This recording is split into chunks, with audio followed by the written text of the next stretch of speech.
Hi friends, welcome back to my channel. I hope you guys are staying safe. Thank you so much for love and support as always. Today's topic is on procurement.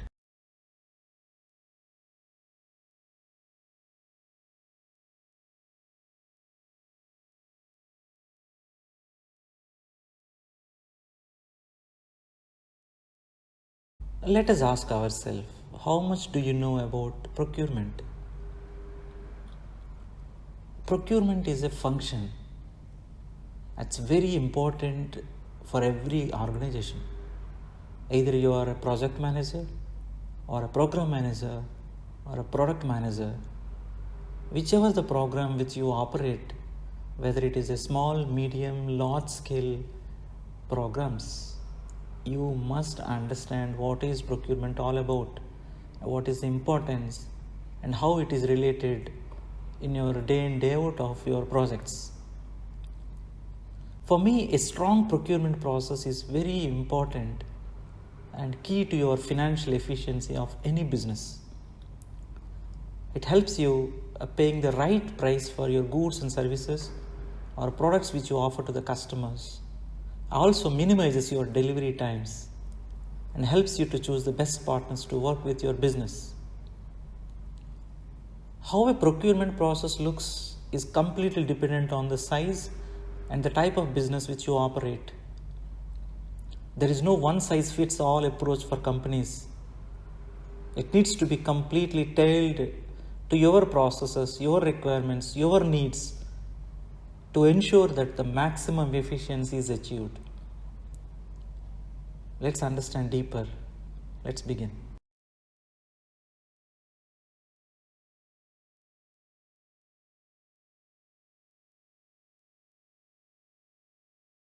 So in this video, we'll understand what is procurement all about, what are the different phases of procurement, what are the different types of procurement contracts, and some of the KPIs of procurement.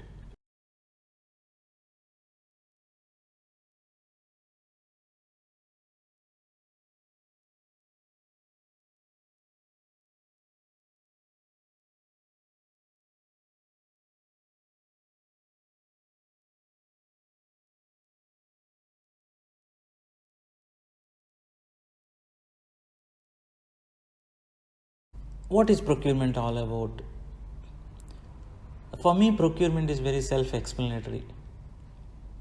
It follows its own logical sequence. So you plan what you need to contract first, and then how you will go about doing it.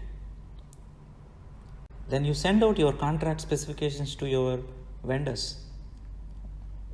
They compete with your opportunity and they wanted to work with you.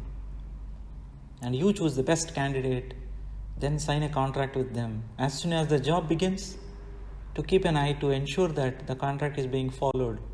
As simple as that. So procurement will help you to transform you as a company into an enterprise enabling function. It also helps you to understand how do we reduce the cost and shorter supply chains. If you see today's aspects, there are some challenges when you talk about a procurement.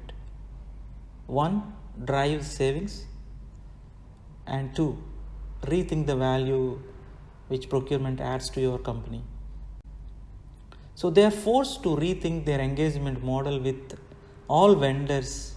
They should align with your business needs and connect the dots to generate the value for your end customers. So great procurement drives digital automation, efficiency, agility, and speed. It's all about right quality, quantity, place, time, and price.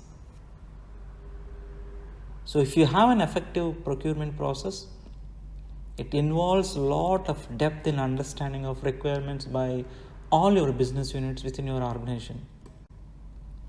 Identify the right supplier who really understand your requirements, and you periodically evaluate them what is the supplier performance all about.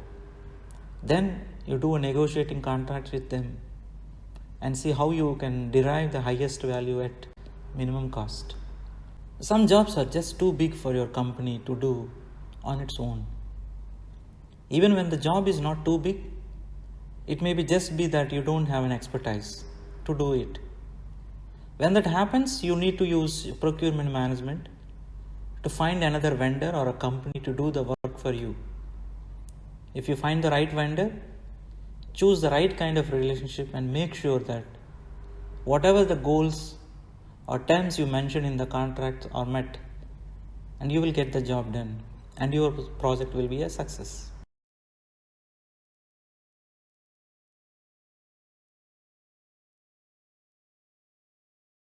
There are 3 phases in procurement: planning, conducting, controlling.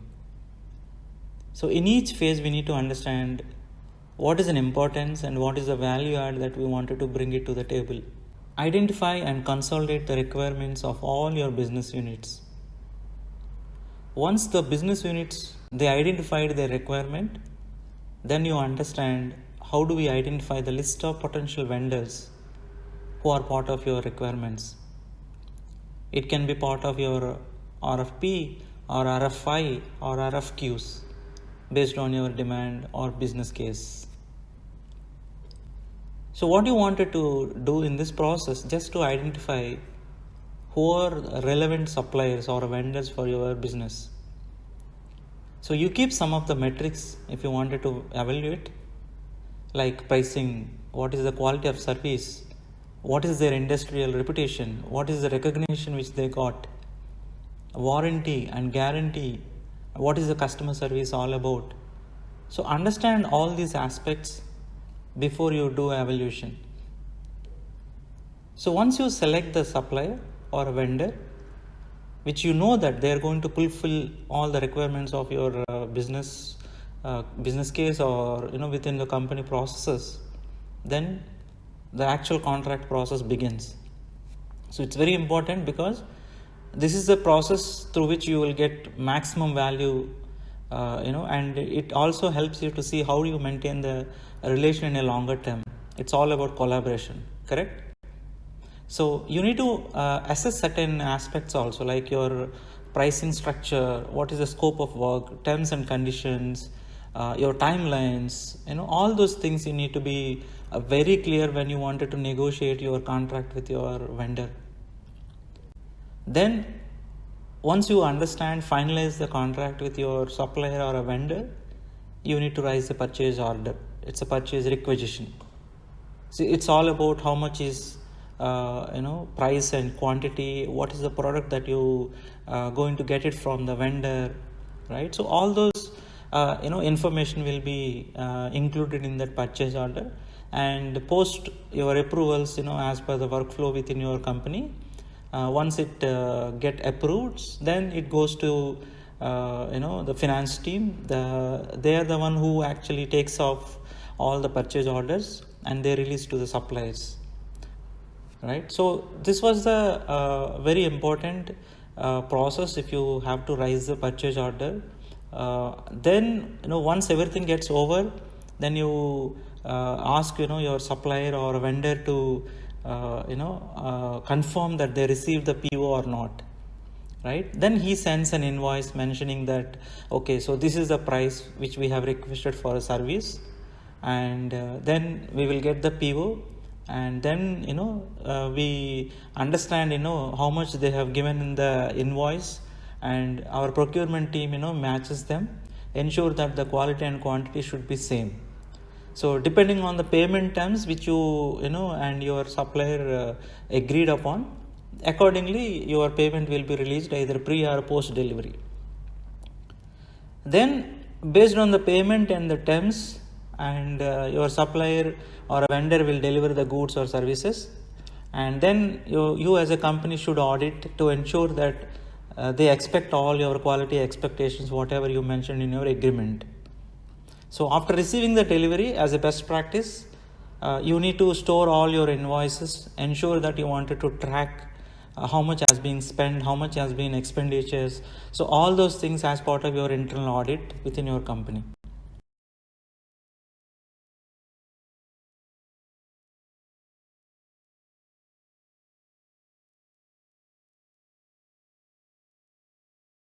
Let us understand what are the different types of contracts. Fixed price, cost reimbursable, and time and material. A fixed price is nothing but you are going to pay one amount regardless of how much it costs for your vendor to do the work. It only makes sense in case where you are very clear on scope, but which is very well known to them. If there are any changes to the amount of the work to be done and your vendor doesn't get paid anymore to do it. There is another aspect for fixed price. There is something called incentive as well. So you are going to pay the fixed price for the contract, and also you give the vendor as a bonus if they perform some extraordinary or exceed the performances. So you set some lump sum amount. You say that okay, if you get your team well performed, and you will be eligible to get, let's say, $30,000. If they manage to deliver in a acceptable product before your agreed contract date. The other one is cost reimbursable contract. Basically what it helps you to understand is, let's say you pay the vendor for the costs whatever is occurred towards your work, plus you agree to certain amount that you will pay on top of that as well, right? So this is something called cost plus a fixed fee. So this is one of the contract you can leverage the when you going with different vendors out in the market. Time and material. A lot of people say that time and material contract is a lot like a combination of your previous two, right? Cost plus and fixed price contracts, right? But understand one thing, because you pay a fixed price per hour for your labor, but on top of that you pay the costs like a cost plus contracts. So time and material, it has two aspects. Okay, you will pay rate for each of the people working on your projects plus their material costs. That's why it is called as a time and material. Time means you as a buyer, you pays the fixed rate for your labor. For example, these are number of hours, and this is how the amount is being paid in dollars. When it comes to the materials, that is the also an additional amount will be paid by buyer for your materials, your administrative overhead costs, or your office space, so and so, right? So typically the vendor, what happens, he purchases all the things and bills the buyer for them to pay it. But this is really good contract, if you can go and use it. If you don't know exactly how long your contract will last, because it protects both buyer and as well as your vendor. There are some of the associated risks as well, because when we talk about contracts, definitely there will be risks also attached. When it comes to the fixed price, let's say you are a buyer and the other person is seller, right? So the buyer, the only risk for him that if the seller doesn't deliver because of the costs. So what is the risk for seller? He thinks that unexpected cost will be bigger than the contract itself. Understood? When it comes to the reimbursable cost contract, what are the risks as a buyer? He thinks that if the costs are too high and I will have to pay a lot more. But when it comes to the seller aspect, he thinks that okay, there is a fixed fee on top of the cost, might not be worth for me, right? So you need to be very clear on how do we go about what kind of contract to start with, because this cost plus fixed fee will be having a risks for both buyer and seller, right? The other one is time and materials. So time and materials, as I mentioned, whenever you see that any contract, the cost should not exceed That means you are under time and material, contract. So the risks for a buyer, he thinks that if the costs are too high, the contract will definitely get expensive. At the same time, what seller thinks as a risk point of view, the contract might not cover if there is a high overhead costs. Understood, right? So you take a minute and try and figure out why the time and material contract is a really good choice. So if you don't know how long the job will last, I hope you get the clarity of what are the different types of contracts and what are the associated risks as well.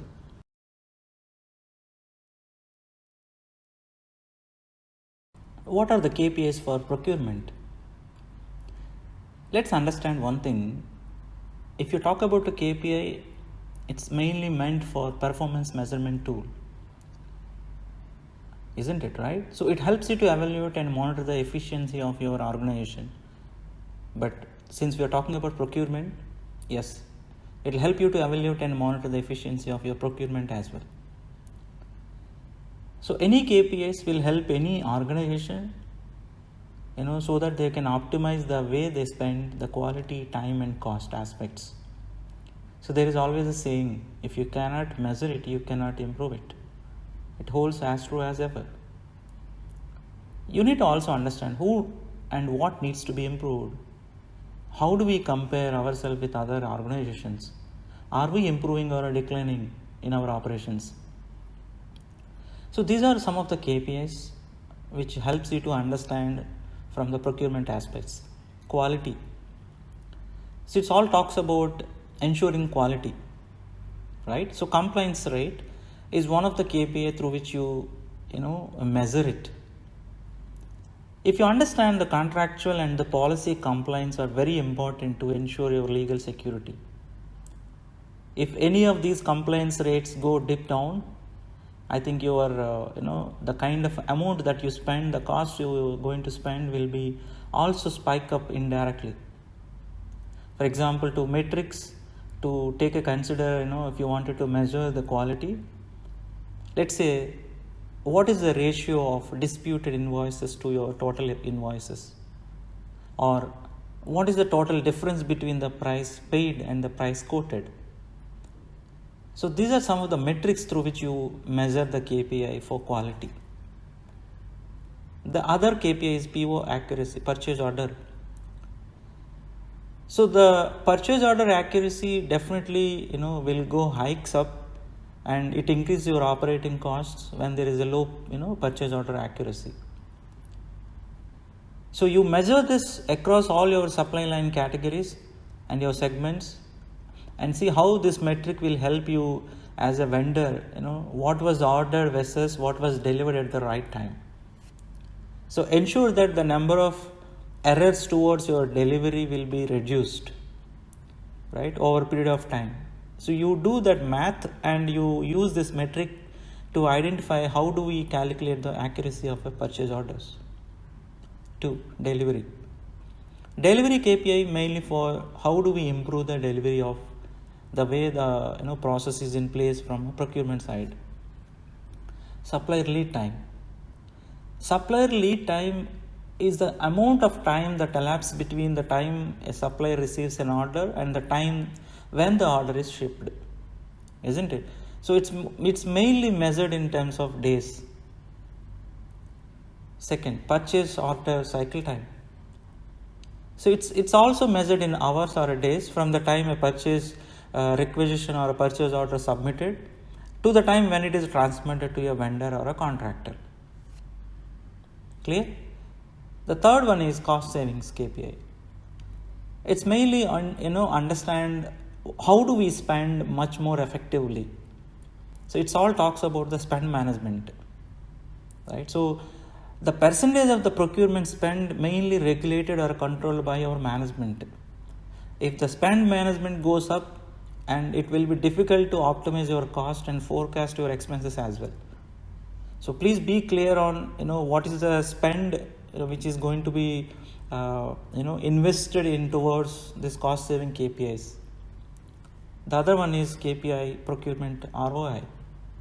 So return on investment, mainly to Determine the profitability and cost effectiveness of your procurement investment. So what is your annual cost savings divided by your annual procurement cost will give you the ROI number. I think you should have something, a digital procurement solution will help your business to measure KPIs and gain actionable insights, and it helps you to mitigate risks and increase the profitability.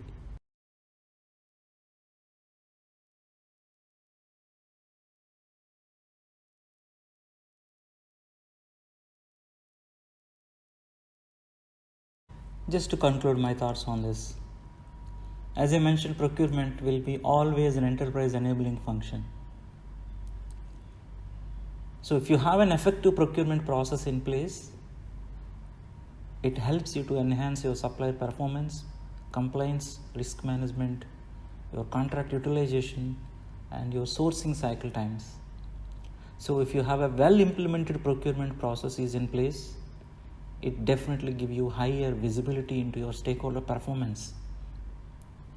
So there are various tools are available which might be suitable for both your small medium business and large scale enterprises also to manage your end-to-end procurement function. Understand how do we automate end-to-end procurement and see how do we achieve ourselves to align the business needs, and see if you can plan and create a dynamic procurement management process which will help and align to your strategy. And you strengthen the procurement process and minimize the chance for fraud and errors. I'm going to talk about what are the different best practices or how do we see ourselves in digital procurement automation best practices in the upcoming videos. Please like and subscribe. Thanks for listening and thanks for your time. Thank you.